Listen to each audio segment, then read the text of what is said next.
I need to tell someone what happened to me. I'm still processing it myself, and honestly, I don't know if I'll ever feel safe in my own home again. It started 8 months ago when I moved into a small duplex on the outskirts of town. The rent was incredibly cheap for the area, which should have been my first warning sign, but I was desperate to get out of my expensive apartment downtown. The place was perfect. Quiet neighborhood, decent space, and my own private entrance. The landlord mentioned I'd be sharing the building with one other tenant, a guy named Richard, who lived on the other side. I met him briefly during the walkthrough. He seemed normal enough, quiet, kept to himself, gave me a polite nod, and went back inside. The first month was uneventful. I'd hear him occasionally through the walls, but nothing excessive. Sometimes I'd see him leaving for work in the morning when I was getting my mail. We'd exchange pleasantries, talk about the weather, that sort of thing. He worked as an IT consultant, from what I gathered, spent most of his time at home. I worked as a teacher, so our schedules were different enough that we rarely crossed paths. Then small things started happening. Things I brushed off at first because they seemed so insignificant. I came home one day to find my welcome mat had been straightened. I'm not particularly tidy, and I distinctly remembered it being crooked that morning because I'd bought about fixing it but was running late. It was perfectly aligned with the door now. I figured maybe the landlord had come by or Richard had kicked it accidentally and fixed it. No big deal. A few days later, I noticed my trash bin had been moved. I always kept it on the left side of my parking spot, but it was on the right side when I got home. Again, I didn't think much of it. Maybe the garbage collectors had moved it. But then things got stranger. I started finding small items moved inside my apartment. A book I'd left on my coffee table would be on the arm of the couch. My TV remote would be on the opposite side of the couch from where I always kept it. My bathroom hand towel would be folded differently than how I fold it. These were tiny details, things that made me question my own memory. Was I going crazy? Had I actually moved these things and forgotten? I started paying closer attention. I'd take photos of rooms before I left for work, checking them when I got home. And sure enough, things were different. A picture frame tilted slightly, a kitchen chair pushed in when I'd left it pulled out.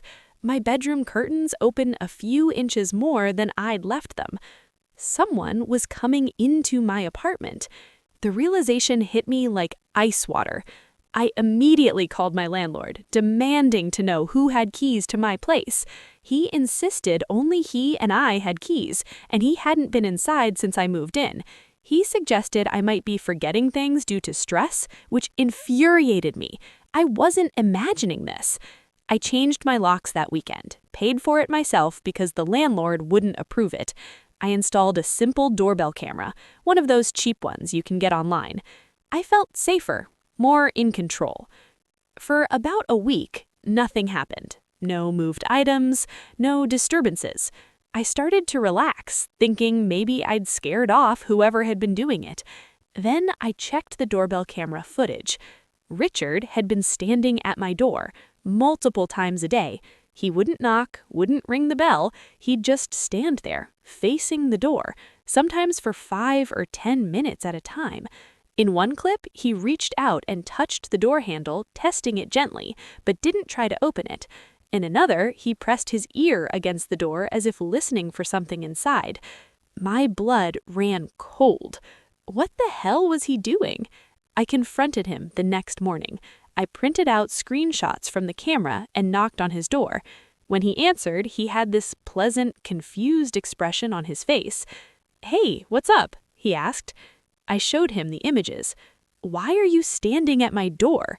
He looked at them, then back at me, and his face went completely blank. Not surprised, not embarrassed, blank, like a mask had dropped. "I was checking if you were home," he said calmly. "Why didn't you knock?" "I didn't want to bother you if you were busy." The explanation made no sense, and he had to know that. We stared at each other for a long moment. "Please don't come to my door anymore unless you have an actual reason to knock." I tried to keep my voice steady. "Sure thing," he said and smiled. It didn't reach his eyes. He closed the door before I could say anything else. I reported everything to the police that afternoon. They took a statement, but explained there wasn't much they could do. He hadn't broken any laws by standing outside his own building. The stuff being moved inside my apartment before I changed my locks, I had no proof it was him, and now with new locks, that problem was solved anyway. They suggested documenting everything and calling if he escalated his behavior. I felt helpless, but at least I had the camera now. At least I'd know if he tried anything. Except he didn't come to my door anymore. He just disappeared. I wouldn't see him leaving for work, wouldn't hear him through the walls. His car stayed parked in his spot, so he was home, but it was like he'd become a ghost. Somehow, that was worse than the standing at my door thing. Now I had no idea what he was doing. 3 weeks passed in this tense silence. I barely slept. Every sound in the building made me jump. I started staying at my sister's place on weekends just to feel normal again. Then I came home from work one Tuesday to find an envelope taped to my door. No name on it, no stamp, just a blank envelope. My hands shook as I opened it. Inside were printed photographs, dozens of them. They were pictures of me, in my apartment, sleeping in my bed, sitting on my couch watching TV, cooking in my kitchen, getting dressed in my bedroom, showering in my bathroom with the curtain partially visible. The angles were wrong for them to have been taken from outside. These were taken from inside my apartment. But when? I'd changed the locks. I'd been so careful. I dropped the envelope and ran to my car, locking myself inside while I called the police. My whole body was shaking so badly I could barely hold my phone. The police came quickly this time. They collected the photographs, took statements, went next door to talk to Richard. I waited in my car, terrified to go back inside, terrified of what they might find. 2 officers came back to update me. Richard had denied everything, claimed he had no idea about the photos, seemed genuinely shocked by the accusation. They'd asked to search his apartment and he refused, which was his right. Without a warrant, they couldn't force entry, and they didn't have enough evidence for a warrant yet. The photos had no fingerprints. He'd clearly worn gloves. But here's where it gets worse. The officers did a sweep of my apartment to make sure no one was inside and to check for cameras. In my bedroom closet, behind some storage boxes I never moved, they found a small hole drilled through the wall. It went straight through to Richard's side of the duplex. When they looked through it with a flashlight, they could see directly into his apartment, specifically into what appeared to be a home office.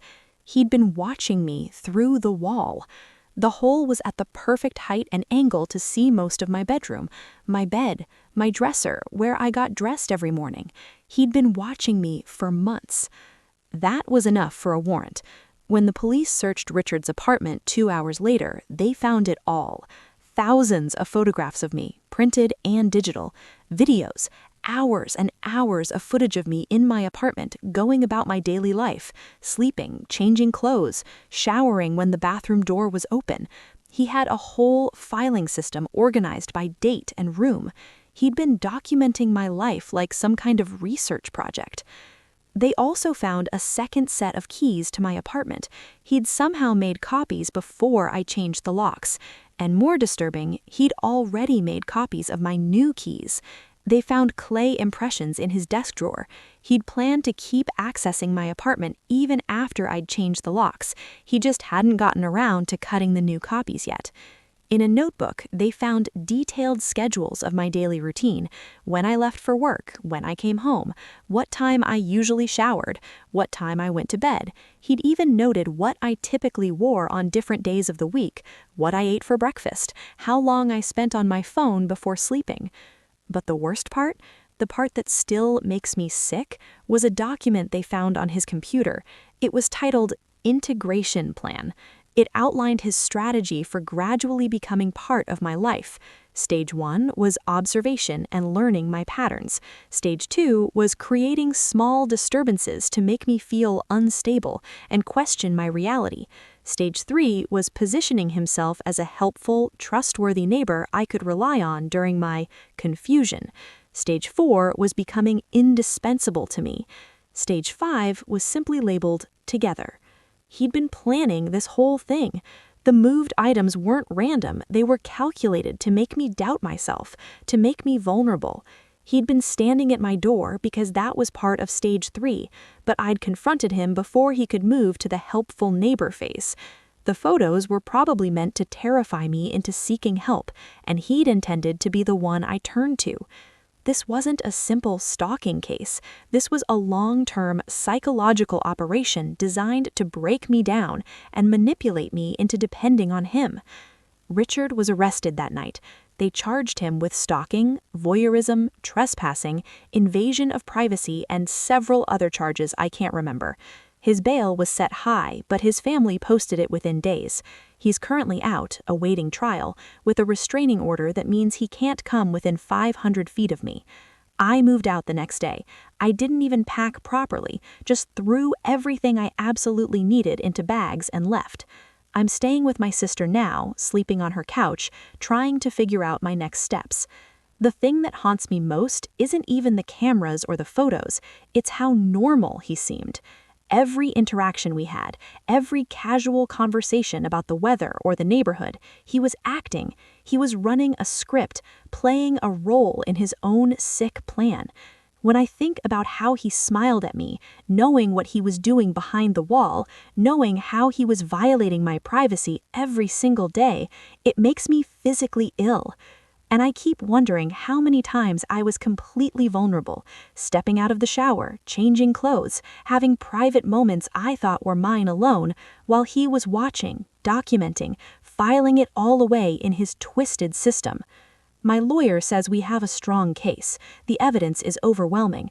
But even if he goes to prison, I'll never get those months back. I'll never feel truly safe in my own space again. How do you trust walls after something like this? How do you trust neighbors, landlords, or the basic assumption that your home is your private sanctuary? I've been in therapy twice a week since this happened. My therapist says what I'm experiencing is normal, that the violation I feel is a natural response to what happened. But knowing it's normal doesn't make it easier. I can't sleep without checking every corner of the room multiple times. I can't shower without thinking about angles and sightlines. I've hung blankets over all the walls in my sister's guest room, even though I know rationally that I'm safe here. The preliminary hearing is in 2 months. I'll have to testify, recount everything, probably see him again in that courtroom. My lawyer says I'm strong, that my testimony will be crucial, but I don't feel strong. I feel like he took something from me that I can't get back. My sense of safety, my privacy, my ability to exist in my own space without fear. What keeps me up at night isn't just what he did, it's what he planned to do. I was living stage 2 of his plan, and I caught him before stage 3 could fully develop. But what if I hadn't confronted him that morning? What if I hadn't installed the camera? Would he have successfully made me dependent on him? Would I have fallen for his act of being the concerned, helpful neighbor while he continued violating me behind the scenes? How close did I come to losing myself completely to someone else's delusion? I'm telling this story because I want people to trust their instincts. Those small things I noticed, the moved items, the weird feelings, I kept dismissing them because they seemed too small to matter. I told myself I was being paranoid, that I was imagining things, but I wasn't. My instincts were screaming that something was wrong, and I should have listened sooner. If something feels off, it probably is. If your environment feels violated, even in tiny ways, don't dismiss it. Document everything. Install cameras. Change your locks. Tell people what's happening. Don't worry about seeming paranoid or dramatic, because somewhere out there, someone might be running their own integration plan, and you might be their stage 1.